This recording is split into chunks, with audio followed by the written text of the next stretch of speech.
think it's my turn to run the skid steer. My turn to run the skid steer. I need some entertainment here. I need entertainment, you know? You're funnier than me when you flip out. I'd say so. Okay, I think you all can see me here. That was anticlimactic because Tim didn't lose his temper. I didn't want to see him throwing stuff and breaking the glass in my skid steer. I actually lost my temper a little bit, but whatever. Such is life, as we say here. But anyway, here's what I've got going on here. I am removing this yoke here. Okay, so I guess I'll do that at the end of the video, but what I'm going to do now is I'm going to run a tap and put in my set screw, or grub screw, as people love to call these things, grub screws. But it's kind of funny that they call them grub screws, because they do kind of look like a grub. So this is the size that I'll be using, the 6 by 32 by 3/16, number 6, 32 thread, number 32 thread by 3/16 thick. And I will go ahead and tap that little sucker using my Husky kit. And Tim is calling me. Yes, Mr. Tim. Oh, okay. Well, go down to Grandpa and tell him to call Hoffy up and tell him that you're trying to get your bale of hay back that they took. All right, tell him to call Hoffy. She'll get it for you. Carol Hoffman, Hoffy, yeah, you know, just go to Grandpa, tell him to call Hoffy up and tell him you want your bale of hay back. All right, bye. Okay, so I'm gonna get the little grub screw there, but I've got this Husky kit and it's pretty simple. I like this kit a lot. So you do is you find your little 6 by 32, and because I've already gouged that out there, I'm going to thread that real quick. So give me a second until I get my little adjustable wrench, because I can't fit this in. It just doesn't fit in there.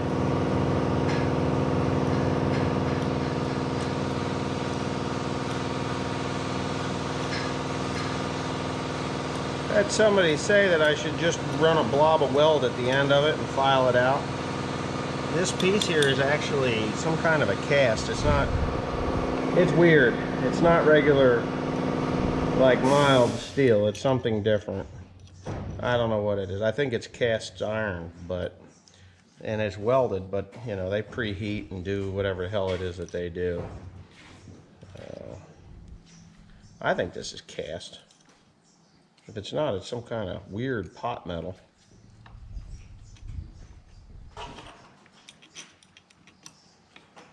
So that was really simple.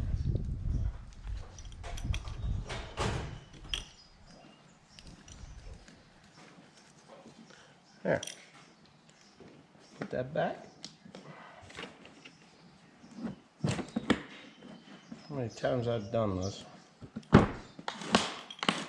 Alright. We're going to get the little grub out. Grub screw.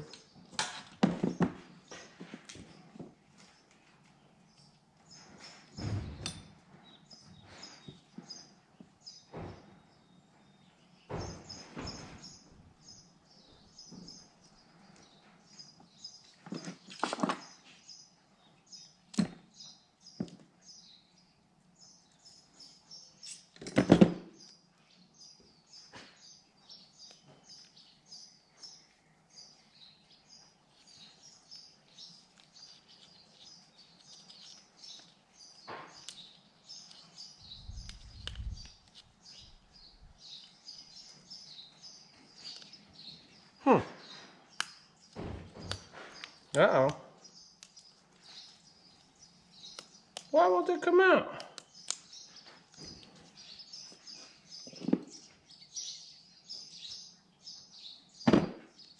Great. It's stuck halfway.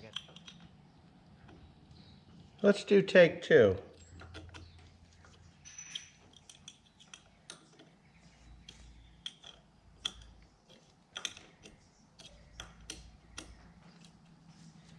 So what I don't want to do is break the stupid thing off in there, Because if I break it off in there, then it's going to be a pain in the ass. Or I just leave it in there. There's still splooge oil out.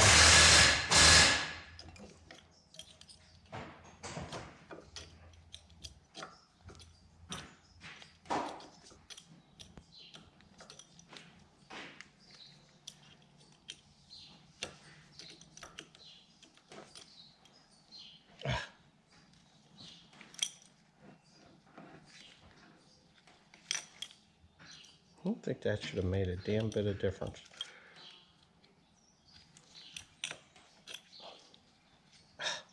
Jesus.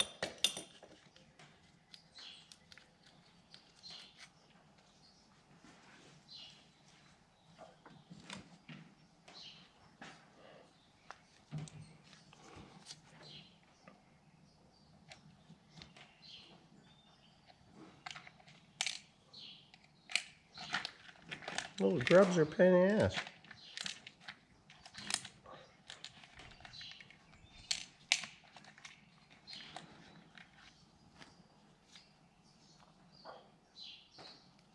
I thought I had longer ones than this.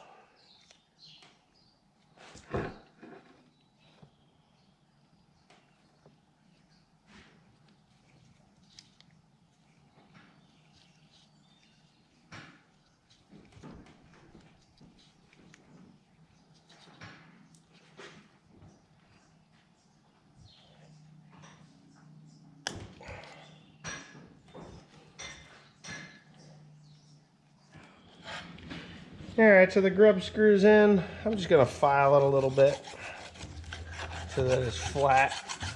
I couldn't get any more of it in there. Then you take this guy here. Just a set punch.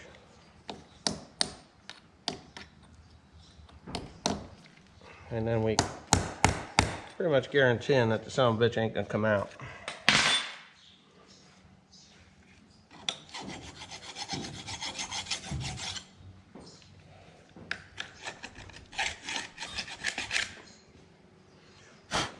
Okay. All right, and that's it. So to talk about the these little plastic bearings, you can either run these dry or run them wet. When you run them dry, like I'm doing, is I have absolutely no faith in the greasing of these things. As a matter of fact, what happens with the grease is that the grease collects dirt and debris. Then the grease becomes sticky or hard, and then you have problems. Pretty simple. Better to just do it without it. Oh God, are we gonna do this now? I just won't bet I stab myself before this day is over. That would be fun, wouldn't it? Yeah, I'm sure there's somebody out there would love to watch me stab myself. My ex-wife.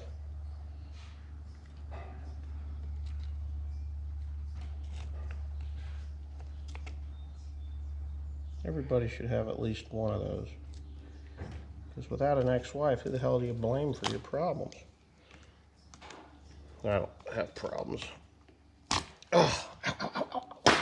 It was my shoulder that caused issues. Okay. All right. Always have a handy dandy rag there. Okay, so these things run wet or dry.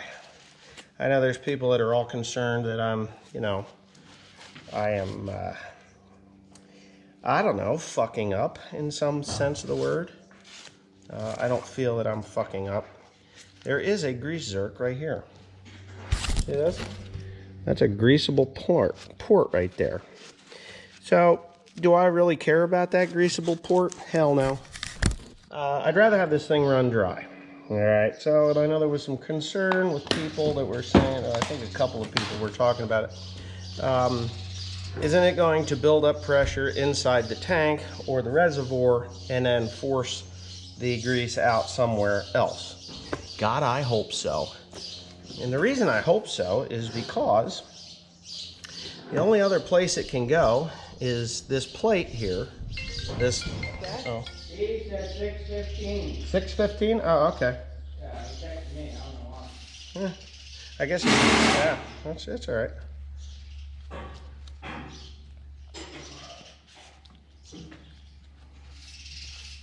Yep. So anyways, yeah, these sockets, that's where the grease will go, to these sockets and the plate. So as that thing dips through there, I actually believe that, and give me a second here to prove my case, maybe prove my case, is that these, and that's another thing that drives me nuts about these, is they'll paint them. They paint those grease zerks, and then you can't get anything into them. And if it's me, I know this, you know. But what I don't know, I know it, but other people don't. So that's just the way that is. So what I'm going to do is I'm actually going to go ahead and, before I put this thing together, is I'm going to grease it. I'm going to grease 1, 2, 3. These 3 grease zerks should grease the socket, grease the joint, and grease that reservoir. And without any oil or grease going to this guy here, that will be just fine because they will run dry. What happens is that when you splooging all that grease out, every revolution it's shooting grease out. It's the dumbest goddamn thing ever. It builds up inside the bell, and then the bell becomes A, greasy ass mess, B, a greasy ass mess, and C, a greasy ass mess that you have to deal with. And I don't like dealing with greasy ass messes that where the grease should be in here or here or here, and that needs to be done. So I could probably, yeah, I've got an old one and I could show you that way, but this one here is what we're gonna use.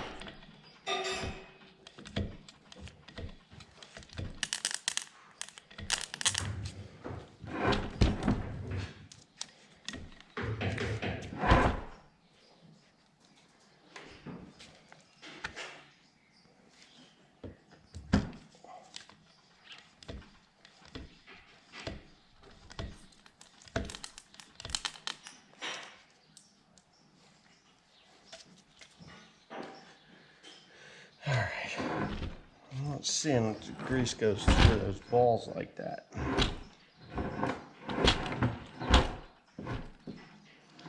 Now for the fun part.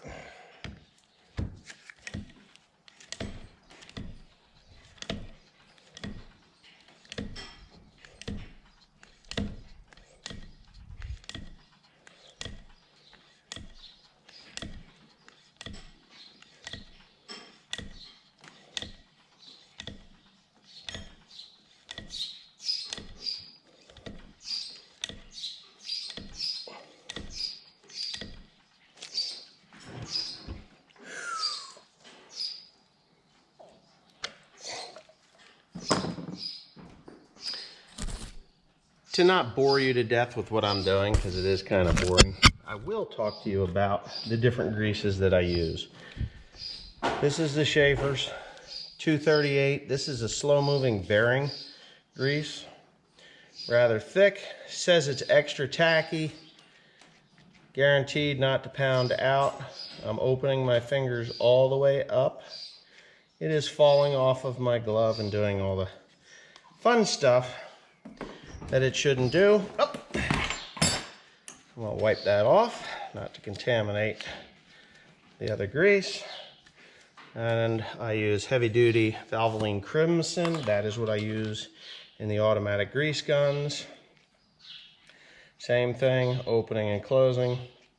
The Schaefer's, believe it or not, has more elasticity than what the Valvoline Crimson does, but I need a thin oil, thin grease to go through the grease guns, the automatic grease guns. You don't really want to put a graphite or a, yeah, not a graphite. It's not graphite. What the hell is it? Moly grease or molybdenum grease. Now we're going to try this product.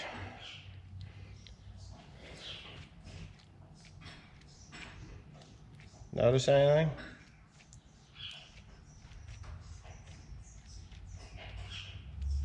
Guaranteed not to pound out. Turns to spider webs, constantly there.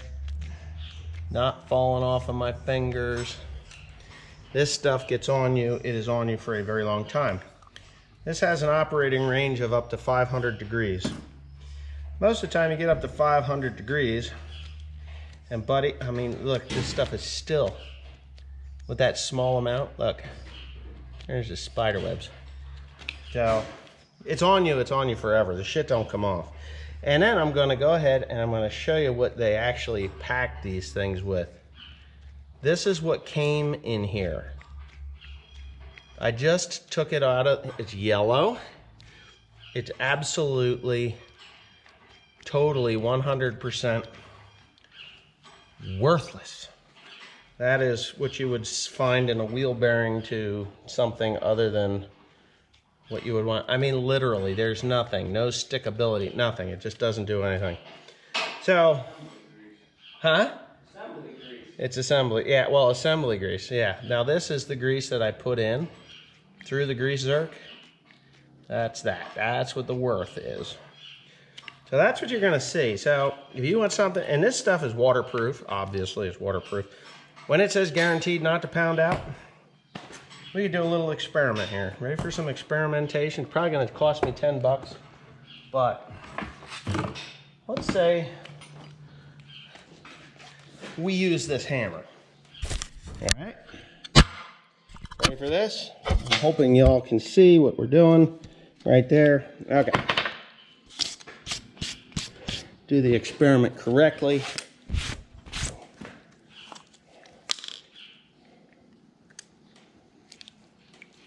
Can you see that? Can you see that?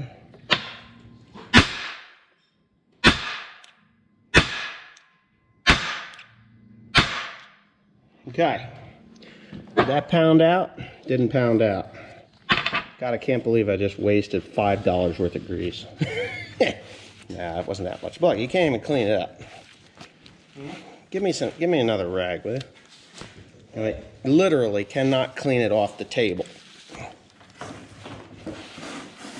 I don't want to have anything contaminating my experiment here. So let's use some Freol and free it from the table. That cut it just fine. Okay, so we're good. That's a 1. You guys ready to watch the camera get dirty? I got a feeling. That's a nice design. Why did that just tape? I did it. That's a nice design called Daddy Badass. Okay, I'm gonna stand back for this one.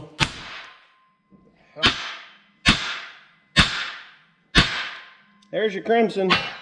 Same whack. Same whack. Guaranteed not to pound out kind of shit, right? Look at that. Crazy, huh? Okay, we're gonna put this here. Can we still see that? Yes, we can. So what I'm gonna do is I'm gonna clean that off. Look at that, cleaned right up. No problem, gone. And we'll use the Schaefer's 238. Sin Supreme says right on it, guaranteed not to pound out. I put a little bit more on there for some reason, maybe. I think it's all about the same dollop. Let me clean it. And